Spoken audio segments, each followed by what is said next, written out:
Hello students, स्वागत है आप सबका हमारे YouTube channel education point coaching classes में। तो बच्चों, आज की इस वीडियो में हम करने वाले हैं क्लास 10th के सामाजिक विज्ञान की वर्कशीट नंबर 70। 20 जनवरी की वर्कशीट है, तो शुरू करते हैं इस वर्कशीट को। बच्चों, आज की इस वर्कशीट में हम हिस्ट्री के एक महत्वपूर्ण पाठ को करने वाले हैं, जो कि होने वाला है भारत में राष्ट्रवाद। भारत में राष्ट्रवाद अगर मार्क्स के हिसाब से देखें तो काफ़ी स्ट्रॉन्ग चैप्टर है और इसे हमें ध्यान से करने की सबसे ज़्यादा आवश्यकता है। इसके साथ साथ मैं आपको बता दूं, हमारे चैनल पे ऑलरेडी इस चैप्टर की एक सिंगल वीडियो अवेलेबल है, जहां पे आपको पूरे पाठ के महत्वपूर्ण जो भी बिंदु हैं वो मिल जाएंगे। तो ज़्यादा आपको अगर लग रहा है कि टाइम टेकिंग की वैसे ये चैप्टर है, तो आप वो सिंगल वीडियो देखकर इस चैप्टर को समझ सकते हैं। इस वीडियो को जो मैं जिसकी बात कर रही हूँ, उसका लिंक मैं इस वर्कशीट की ही डिस्क्रिप्शन बॉक्स में डाल दूंगी, तो वहां जाकर आप 1 से सवा घंटे की वीडियो में पूरे चैप्टर को समझ सकते हैं। तो अगर बात करें भारत में राष्ट्रवाद की, तो इसमें हम पढ़ने वाले हैं भारत के स्वतंत्रता के जो महत्वपूर्ण पहलू हैं, जो महत्वपूर्ण संग्राम है, जिसके बाद फाइनली एक लार्ज स्केल पर भारत में राष्ट्रवाद की शुरुआत हुई थी। भारत में आधुनिक राष्ट्रवाद के उदय की परिघटना उपनिवेशवाद विरोधी आंदोलन के साथ गहरे तौर पर जुड़ी हुई है। औपनिवेशिक शासन के खिलाफ संघर्ष के दौरान लोग आपसी एकता को पहचानने लगे थे। उत्पीड़न और दमन में साझा भाव ने विभिन्न समूहों को एक दूसरे में बांध दिया और लोगों में ये बात माइंड में आई कि नहीं भाई, ये हमारा देश है और इसको हमें ही रूल करना है, दूसरे देश के लोग इसको रूल क्यों करेंगे। तो सबसे पहले इसकी शुरुआत हुई प्रथम विश्व युद्ध के साथ। प्रथम विश्व युद्ध हुआ और उसके कुछ नकारात्मक प्रभाव भारत के ऊपर पड़े, और उसके बाद फाइनली भारत में एक राष्ट्रवाद की जो भावना थी वो विकसित हुई और भारत की स्वतंत्रता की डगर और भी आसान हो गई। सबसे पहले विश्व युद्ध ने एक नई आर्थिक एवं राजनीतिक स्थिति भारतीय लोगों के सामने पैदा कर दी। इसके कारण रक्षा व्यय में भारी इजाफा हुआ। इस खर्च की भरपाई करने में युद्ध के नाम पर कर्जे लिए गए, करों में वृद्धि की गई।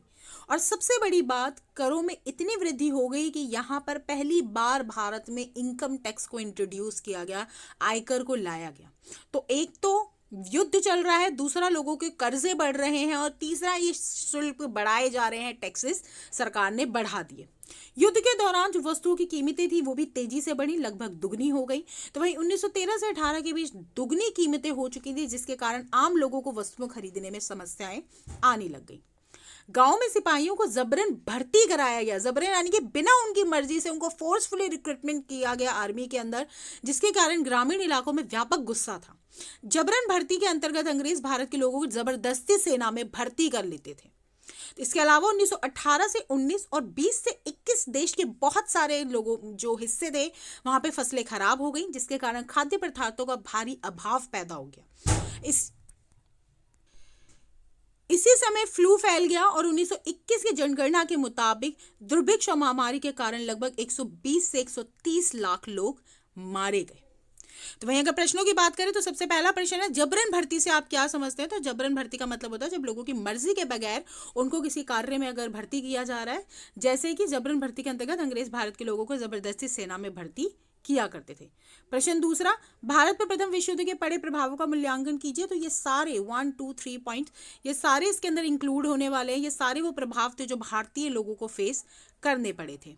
प्रश्न तीसरा, आपके शिक्षक या माता पिता या इंटरनेट की सहायता से बताइए कि फ्लू महामारी क्या होती है और इसके प्रभाव के बारे में जानकारी एकत्रित कीजिए।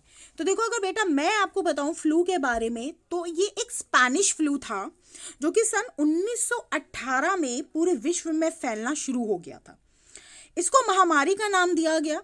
इसे अक्सर मदर ऑफ ऑल पेंडेमिक्स यानी कि सबसे बड़ी महामारी माना जाता है 1918 की।